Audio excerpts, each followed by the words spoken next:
Hello viewers, welcome back to my channel. ఆఖరి శ్రావణ శుక్రవారం రోజు పూజను ఎలా చేసుకున్నానండి. ఆఖరి శ్రావణ శుక్రవారం రోజు అయితే నేను అష్టలక్ష్ములను అయితే పూజ చేసుకున్నానండి. ఇంకా లక్ష్మీదేవి విగ్రహాన్ని మధ్యలో పెట్టి చుట్టూ కూడా అష్టలక్ష్ములకు వాళ్ళ పేరు చెప్పుకుంటూ దీపాలు అయితే వెలిగించుకున్నానండి. ఇంకా ఆఖరి శుక్రవారం కాబట్టి అష్టలక్ష్ములకు చేసుకుంటే చాలా మంచిది అని చెప్పేసి నేను అష్టలక్ష్ములకు చేసుకున్నాను. ఇలా మనము ఎవ్రీ ఫ్రైడే చేసుకుంటే కూడా చాలా మంచిది అంట. కుదిరిన వాళ్ళైతే 8 వీక్స్ చేసుకోవచ్చు. ఒకవేళ కుదరని వాళ్ళైతే 5 వీక్స్ కూడా చేసుకోవచ్చండి. సో అష్టలక్ష్ముల పూజ అంటే ఏం లేదండి, దీపాలు 8 పెట్టాలి. ఒక్కొక్క దీపానికి ఒక్కొక్క లక్ష్మీ దేవత పేరు అనేది చెప్పుకుంటూ మనం దీపం వెలిగించుకోవాలి.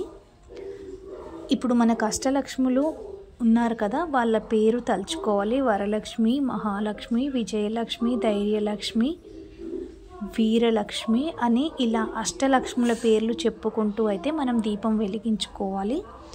ఒకవేళ మీకు అష్టలక్ష్ముల పేరు గుర్తుండకపోయినా కూడా మీరు ఓం శ్రీం హ్రీం అని మంత్రాన్ని చదువుకుంటూ ఒక్కొక్క దీపాన్ని అయితే వెలిగించుకోవాలి. నేనైతే అష్టలక్ష్ములకు దీపాలు వెలిగించుకున్నాను ఆఖరి శుక్రవారం రోజు అయితే. నాకైతే ఆఖరి శుక్రవారం రోజు కూడా చాలా మంచిగా అయింది పూజ, చాలా బాగా చేసుకున్నాను.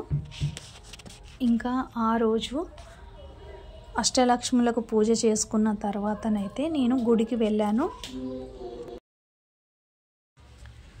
ఇంకా అష్టలక్ష్ములకు దీపం వెలిగించుకున్న తర్వాత అమ్మవారికి పూజ అయిపోయిన తర్వాత అయితే నేను లాస్ట్ ఫ్రైడే టెంపుల్కి అయితే వెళ్ళాను. ఇంకా ఆఖరి శుక్రవారం కాబట్టి ఆ రోజు కూడా నేను ముత్తైదువులకి పసుబొట్టు వాయనంగా ఇచ్చాను. ఇంకా అమ్మవారికి కూడా గుళ్ళో పసుబొట్టు వాయనంగా ఇచ్చాను, తాంబూలం కూడా సమర్పించాను. ఇంకా మాకు అక్కడ టెంపుల్లో అమ్మవారికి చీరలు కూడా పెట్టుకున్నారు.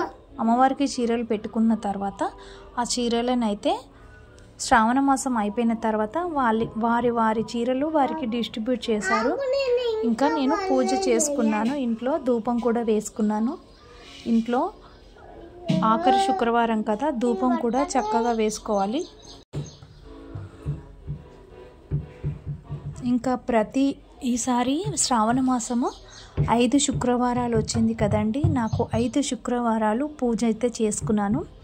నాకు అన్ని శుక్రవారాలు పూజ చేసుకునే అదృష్టం అయితే కలిగింది. ఎక్కడ కూడా నాకు పూజ అనేది స్కిప్ అవ్వలేదు. ఈసారి 5 శుక్రవారాలు పూజ చేసుకున్నందుకైతే నాకు చాలా బాగా అనిపించింది.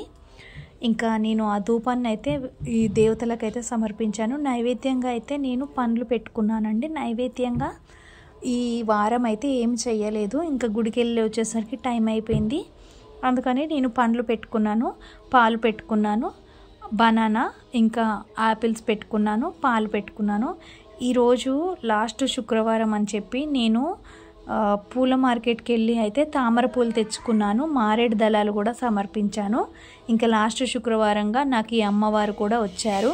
ఇంకా అమ్మవారు కూడా సడన్గా నాకు కనిపించారు. నాకు కనిపించగానే అమ్మవారు నాకు తీసుకోవాలి అని అనిపించే అంతలా, సో అనుకోకుండా అమ్మవారు అయితే నాకు శ్రావణ శుక్రవారం రోజైతే మా ఇంటికి వచ్చారు.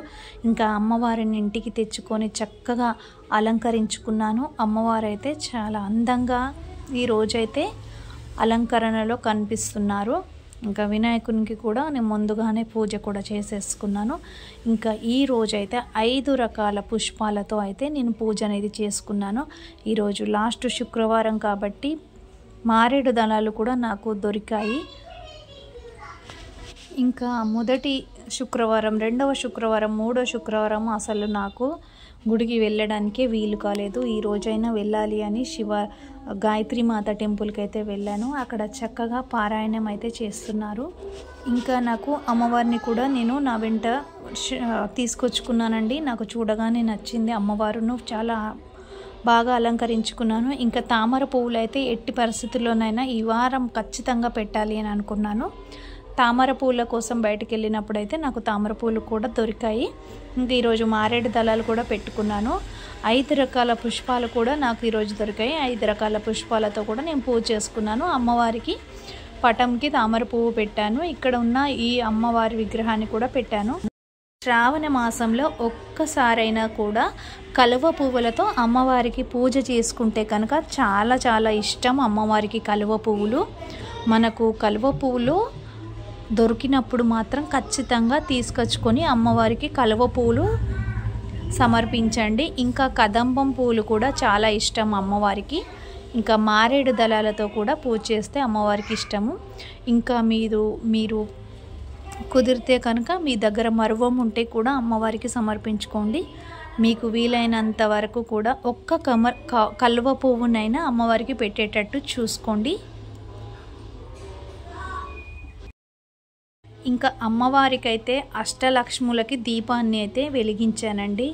అమ్మవారు మధ్యలో చూడ చక్కగా ఎంతో అలంకరణతో అమ్మవారు ఎంతో ఆకర్షణీయంగా నాకైతే కనిపించారు. మధ్యలో అష్టలక్ష్ములకు దీపాలనైతే కమలం పువ్వు ఆకారంలో అయితే వెలిగించుకున్నాను. ఆ దీపాల వెలుగులో అమ్మవారు ఎంతో శోభాయమానంగా ఎంతో అందంగా అద్భుతంగా అమ్మవారైతే దర్శనమిచ్చారు. అమ్మవారు ఈరోజు చూడడానికైతే నాకు చాలా కనులకు నిండుగా అనిపించింది. సో ఇలా పూజ చేసుకుంటే మనసుకి కూడా చాలా హాయిగా ఉంటుందండి. సో ఇదండి అమ్మవారికి చేసుకున్న నా పూజా విధానము. కమలం పువ్వు కూడా నేను అమ్మవారి పటానికి కూడా ఒకటి పెట్టుకున్నాను. అసలు కమలం పువ్వు అంటే అమ్మవారికి చాలా ఇష్టం అండి. నేనైతే ఎలాగైనా సరే పెట్టాలని అనుకున్నాను. సో పెట్టాను. నాకు చాలా హ్యాపీగా అనిపించింది. మరి నాకు అన్ని శుక్రవారాలు పూజ చాలా బాగా జరిగింది. మరి మీకు ఎలా జరిగిందండి? మీరు ఎలా చేసుకున్నారు పూజ? అందరికీ ఆఖరి శుక్రవారం శ్రావణ శుక్రవారం శుభాకాంక్షలు అండి. మీరు కూడా పండుగను ఎలా జరుపుకున్నారో నేనైతే బాగా జరుపుకున్నాను. మరి నా వీడియో నచ్చినట్లయితే సబ్స్క్రైబ్ చేసుకోండి, సపోర్ట్ చేయండి. మీరు ఇచ్చే ఈ లైక్ వలన షేర్ వలన నా వీడియో మరింత ముందుకెళ్తుంది, నా ఛానల్ కూడా మరింత ముందుకెళ్తుందండి. మీరు ఖచ్చితంగా సబ్స్క్రైబ్ చేసుకుంటారని ఆశిస్తున్నాను. Thank you.